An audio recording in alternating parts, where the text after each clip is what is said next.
Yeah, it goes from left ear to right ear.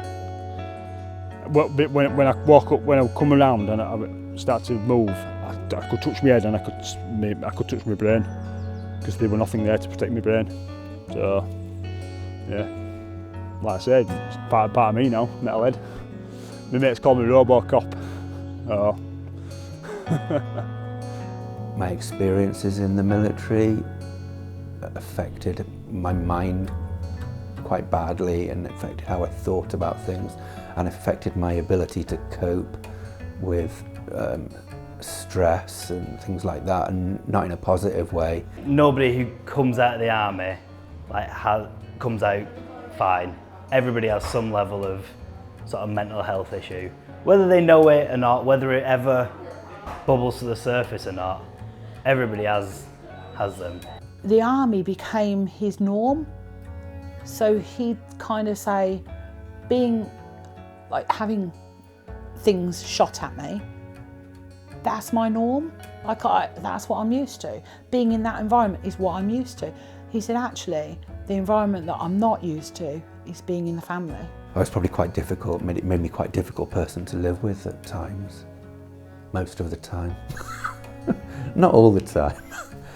My mental health struggles are a direct consequence of my military service. So when people do ask for help, what I do say to practitioners is that is such a hard moment for people. So when they ask for help, they really, really do need it.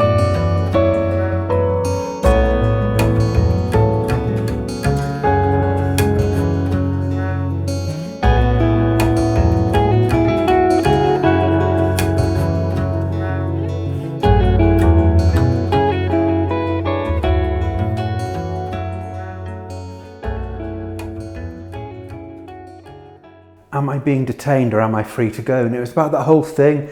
It was an interpretation of, I've had it a couple of times in my life where once with a suicide attempt, in fact, I think on 2 occasions, I was detained under the Mental Health Act.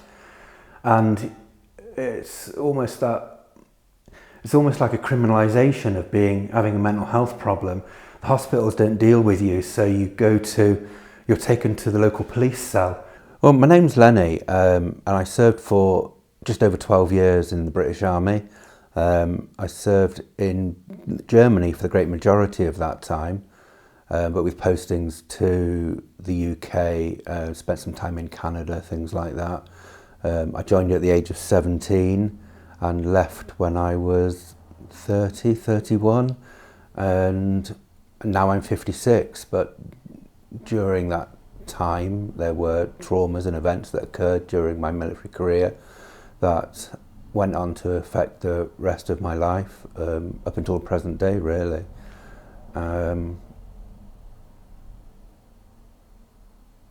Dave as a person was a bit nutty. He was very committed, very loyal, had a really good sense of humour. He liked a bit of banter, but sometimes it was a little bit too close to the bone. A lot of people were like, ooh, I don't know if I'd say that to that person. He loved the military because that became his family, because it replaced the childhood thing that he didn't really have. And he kind of felt that by joining the military, it would give people to go, look at him and go, oh, look, he's made something himself. Look who he is. He's like an upstanding member of the community. He felt it brought respect to him, really. But he was in Northern Ireland, he was in Bosnia, he was in Iraq 1 and 2, he went to Afghanistan. You know, every single major conflict he was involved in. He took pride in that because he kind of like, when it came to Afghan, he volunteered. I mean, who volunteers to go to Afghan? But he said to me, but it's the only one I haven't been to. And the army became his norm.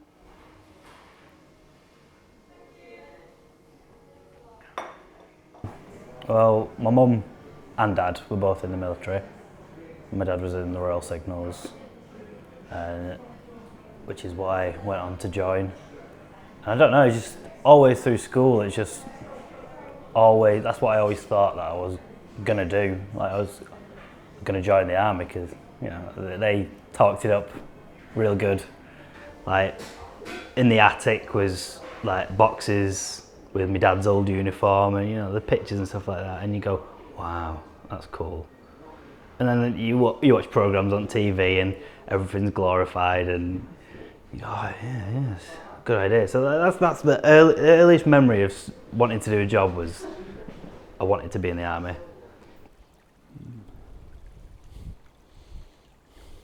I put my uniform on for this country the 10th of September 2001, a day before 9/11. I would have been in 3rd Battalion Parachute Regiment, so I went to Colchester. And I served in Afghanistan 2006, 2007 and 2005. So I've done my tours. I've also worked with Special Forces and I've got PTSD due to what I've seen and what I've done. Because I'm just getting help now from it from 2007. They put me on some quetiapine tablets, which is antipsychotic drugs to make me sleep. Because if I don't sleep because I've got nightmares and I wake up shouting and sweating. And my ex-partner, I hit her in the face when I was asleep because what was going on in my brain. I can't change my brain, but would like more help for those who are suffering from it. Where do we want to go? Do we want to start at one end? You want to start along here? Yeah, so this is a photograph here of my squadron in Rangers, on Rangers, and that's me there, basically, 3rd from left. There was a young lad. He'd been in the army a few years before me, but he sort of really took me under his wing, really, when I joined, and he always made sure that I was okay and I was settling in all right, and he gave me some vinyl, gave us a few records, things like that. He would always have a conversation with me. He would always chat about the whole sort of settling in process. Anyway, it wasn't that long after all that really that we went on the Rangers, and there was one night where we parked the vehicles up after firing, and we then the next morning when we got up he wasn't there. Nobody could find him, nobody knew where he was. And then another friend of mine noticed that one of the vehicles had been shut from the inside, so he went in through the driver's hatch, and then he could see that the guy had dismounted a machine gun. He'd put a belt of machine gun rounds in it, and then he'd committed suicide with a gun. After the event, the body was removed from the vehicle, and me and I think it might have been 2 or 3 other guys were assigned to sort of cleaning the inside of the tank out. And like I said, I was still young at that point. I think I had turned 18 by that point, but I think that's still quite a young age really for that sort of experience. And afterwards we were given a sort of I think it was probably a crate of Carlsberg or something like that, given a crate of beer and told to go and get drunk, and then they didn't want to hear any more about it. It was a really stressful time leaving because like my marriage had fallen apart. I wasn't really getting any help from the army, like mental health wise or much support in that way, and I don't know, it was just all a bit of a shock leaving the army. And I struggled massively with my mental health when I first came out of the army. That was in 2018. If you're living with someone with a mental health condition, life isn't easy. You become a carer and you are walking on eggshells a little bit, because when you become aware that something triggers someone, you deliberately don't do those things. So you don't create loud noises, or you don't deliberately say some things that you know are going to create a reaction. So when he was really bad, he was really hard to be around. He was probably quite loud. He could shout really loudly. Obviously, been in the army. He could be just really difficult to talk to, very argumentative, very tetchy, very everything annoyed him when he was in that kind of mind frame. And I mean, it came to just before he ended his life, he did smash the house up. So he smashed everything because he couldn't find. So he had a coping mechanism, which was to wear earpods and listen to music, because then that drowned out everything that was outside and thoughts in his head at the same time. And he lost one of his earpods, couldn't find it. So the reaction to that was, I'm going to smash the house up, which is a very extreme reaction. And it ended up with him not only smashing the house up, it ended up with him barricading himself in the attic. We had police negotiators here trying to get him down because he was saying that he was going to take his life. We had police officers in every single room. And then myself and the girls had to be removed from the house for our own safety. So, yeah, it did get towards the end of his life, it got more volatile. It is always tough talking about it. And so I was home. I had my kids that weekend. They were downstairs, and I just went upstairs, ran a bath, and got a razor blade. And my girlfriend had just come up to see what I was doing, because my kids were there. Why would I have just gone upstairs and ran a bath, kind of thing? And she, like, sort of caught me essentially trying to kill myself. And she immediately took the razor blade out of my hand, pretty much dragged me out of the bath, threw a towel around me, and was like, come on, we just need to go for a walk, get out of the house. And we went out and we took the kids to the cinema.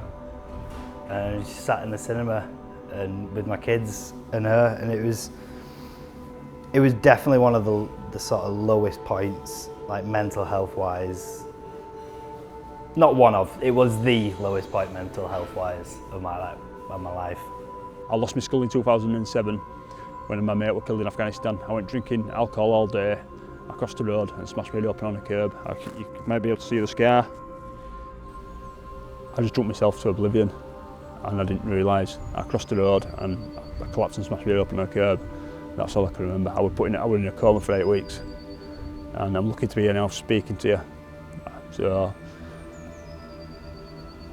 in a way, I'm sad it happened to me, but in another way I'm happy it's happened to me, because I could be dead in another country and I wouldn't have a little boy. So it swings and roundabouts, it happens for a reason. I thought he'd end up being sectioned, because like I said previously, I knew that sectioning worked. I've seen the difference. I knew that he'd come to that stage that sectioning was what he needed. He was already under mental health crisis team at this time. When he smashed the house up, he was under the crisis team. He'd been for a psychiatrist appointment that day. You know, it was like they're going to put all this together and they're going to go, wow, you know, we really need to help this family. But it kind of went under the radar. Instead of having that incident and then more resources are put in and more people are going, right, we really need to like put him somewhere safe away from the family so that we can help him, we can give him some treatments, make sure the family are safe. Instead of doing that, what they did instead was kind of go, well, this is this incident and this is like it's domestic abuse, rather than, yeah, it happens to be mentally ill, but that doesn't excuse what happened. So they put like a grenade in the middle of our family, really, through not supporting us and seeing it for what it actually was. It was like a consequence of mental health. It wasn't a consequence of anything else. This is a poem called It's Not About You. And don't cause no fuss and don't talk back. You're sent on your way with a stab in the back. Deservingly injured, got a house, we'll fill it. Mental and homeless, a few quid's the limit. And what is the cost of a soldier's damaged mind? The cost of your white goods, the cheapest they'll find. And an attitude to mental health that comes from the top. Amputees on the front rank, the income can't drop. And you talk to me about paradigm shift, you're slow to change like continental drift, and you'll say what we want. If not, you're excluded. The public can't hear they're being deluded. And if it's exciting, they'll listen to your story, just leave out the death, they just want the glory.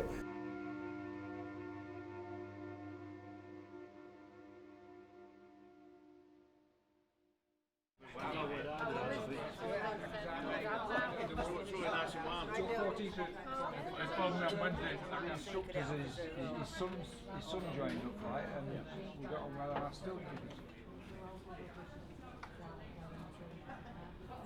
you can come down here feeling, and you sit here for half an hour with these guys, and you're going out, and your ribs are aching, you're laughing. It's just the banter we have with each other. You miss that once you're out. You do miss that because I can't do that in my workplace. I wouldn't last more than 10 minutes. I said sarcasm is the lowest form of wit. I said, and if wit was shit, it'd be constipated.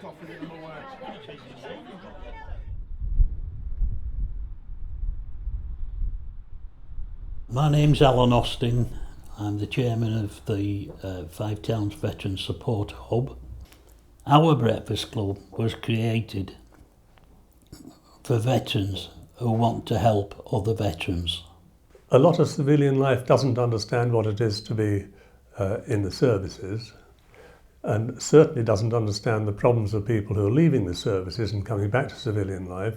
But without the breakfast clubs, they've got no reason to get up, get work motivated. Well, about 18 months, 2 years ago, I started really struggling and I got diagnosed with PTSD. So it's getting there with medication and stuff like that. But yeah, it's coming here, talking to people, what I know and all that helps out. So you can't get the same camaraderie with civvies as what you do with these lot. Even if we just come in and take mickey out of each other, it's just part of it and it gets you through. I mean, I have good days and bad days. And I mean, when I am having a bad day, that's when I feel really feel that these guys support me all the way through it, as well as Michelle, who's my wife, she supports me all the way through it as well.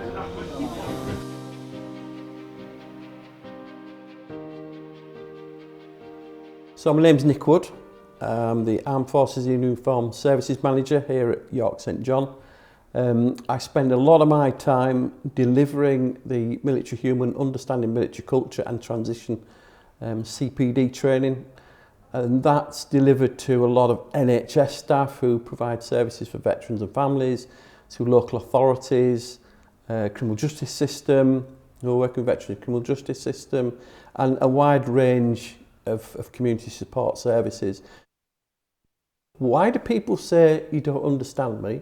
Where does that come from?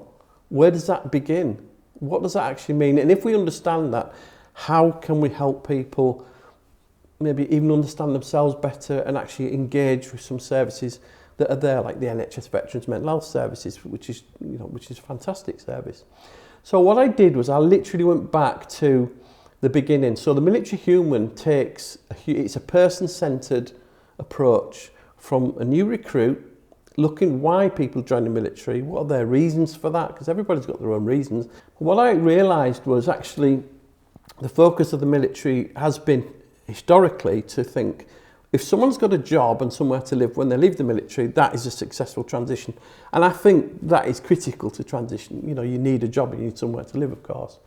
But I think what I recognised then was in the military you're expected to not only physically invest yourself in the whole process and the whole environment, you're expected to emotionally invest yourself in it. Emotionally invest in the people around you that you view as family. So what I started doing was thinking, okay, so how is the word family defined in the military? And how is it defined as a human being? And actually when you look at it, it's defined in exactly the same way because human beings join the military. So for some people, if they join the military and they might have come from a difficult background, in the military they find a sense of family. So does that mean when they leave the military, there's going to be loss around feelings of family again, because maybe they feel as if they've lost a family again. So I think for me it was about thinking about that adjustment experience and then linking it back to why people join in the first place, that creation of identity, and that investment, that emotional investment. None of us are clinically trained. Most of us are ex-squaddies. But we can signpost. But the thing to remember is the camaraderie. That's what we predominantly are there for. But we also know, there's an old saying, I know a man that can. And we're experts with a man that can. If you came in to see us and you were having housing problems, I'd have a telephone number and a sheet. That's who to contact. Like, one of your prime examples is DWP, working pensions. When you go to the dole office now, you stand in front of a big glass thing with two burly bouncers. It's very intimidating, especially for a man or a woman, and we've dealt with women with PTSD, to walk, make contact. He'll do without his benefits rather than walk through that door. The 4 pillars of the military are trust, loyalty, selfless commitment and leadership. You're told that it's part of the language that you absorb to create that sense of identity. As a human being, we invest a lot of ourselves into the word trust. We don't necessarily give trust away easily. But in the military, you have to trust people with your life. You have to completely give yourself. Of course, when people look outwards into maybe civilian life, they might think to themselves, well, they've not experienced that same level of trust in them same circumstances. So can I trust that person in the same way? And I think that's the question really. I think it's a case of, can I trust this person because they haven't been on the same journey as me? I hate being a civilian because there's no honour here. There's no leadership. There's no honour, no friendship, and no love. Do you know what I mean? Between friends. So, I mean, my civilian friends, I couldn't count on them. That's what I love about being ex-military. My friends are still my friends. So, don't matter what we've been through, we're friends, and we can talk about the bad times to each other. Can't talk to a doctor, can't talk to a social worker because they've never been there. They're only reading books, so that's all they do. If we're talking about suicide prevention, the missing voice in all this has been lived experience, which blows my mind. Like, why would you not talk to the people affected by it and find out, well, what is the true story? What happened? And what was the lead up? And where did you see the gaps? Because you've lived through it, so you know where all of this was. Why would you not talk to those people? It blows my mind that people haven't. And so I came up with, so our support group's called For the Fallen. I turned that into a community interest company a year later. And that's now been operational for 3 years. And now we are part of a consortium of universities and charities who, for the first time ever, are using the lived experience, the voices of those who have been left behind to find out what went wrong.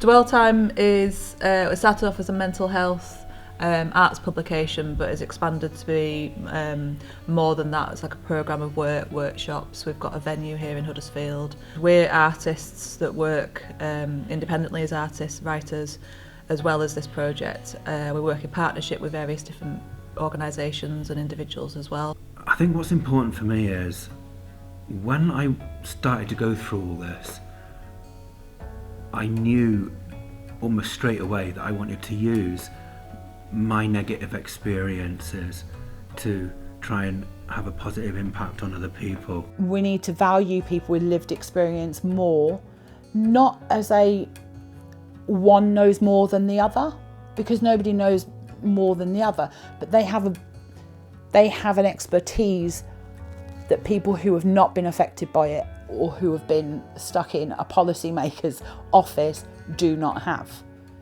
So imagine if the two come together how much of a better system we could create together. You know, it would actually be a system that worked for people and would prevent suicide.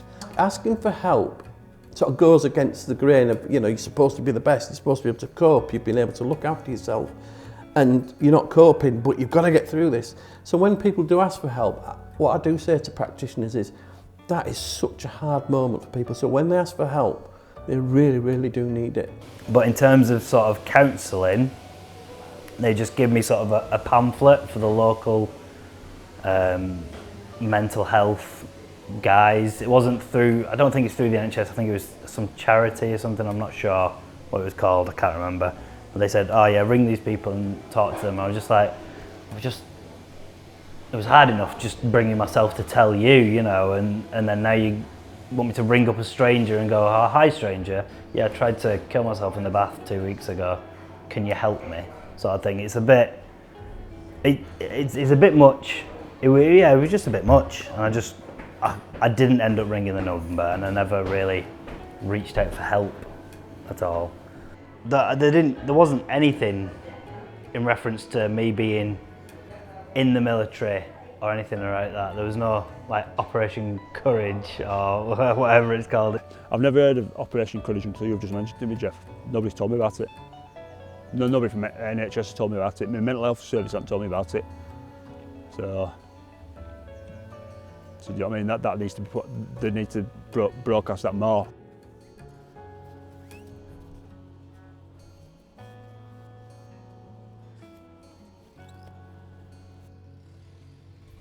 It's called Eden Forest Woods, and it's people who've got mental health problems and they've had abuse done to them, and we all meet down here on a Friday, and we have a coffee. We even cook food over a campfire we've made, and we've got a kitchen made, we've got a roundhouse made with all food in it, apart from squirrels nick it, little buggers. and I love being down here. It's great. I mean, we have children down here who's lost parents. We even have nurses down, and on Tuesday we had females who had been domestic abuse against them and raped, and they loved it down here. They're going to come back, and the next time they're going to come fishing. So we help each other down here. Even people we don't know, we help. So this is a life saviour to me and my friends up there. We all say it. Well, the only help I've had recently is talking to a psychologist and my social worker, but I prefer this help, because I'm out with my friends and they know what I've been through, and they've been through something similar, do you know what I mean? So I like being outside. That's why I go fishing, I play rugby. If I could live outside, I'd live outside, because it's beautiful. So, yeah. Anger actually hasn't been the core emotion. It's actually been sadness. But because anger's the easy one to access, because as a military person you can access something like that because it's a response, it's actually thinking what's behind the anger. I don't regret my time in the military. I made some of the best friends that I've ever had, and had some fantastic experiences in with the sort of the negative ones. And it's something I've always said, and many of my friends will say the same, is that we would do it all again. We just wish that we were treated better afterwards. I went through trauma therapy, and that's what I would say to anyone who's been bereaved by suicide. Go to trauma therapy, work through your stuff. Talking works, therapy works. You don't think it does at the time, but afterwards your mind changes, the way you think changes. You don't even notice it's happening. And then you become more peaceful, and that's all everyone needs to be, is just more. You've got to accept what's happened, because you can't do it, it's done. So you've got to accept it, and you've got to become more peaceful with life. I just take every day, a day at a time, and I just love it every day. Like I meet once today with my friends who've got mental health problems as well, and we get on with it. It's just life, we've got to get on with it. That's me finished, my friend.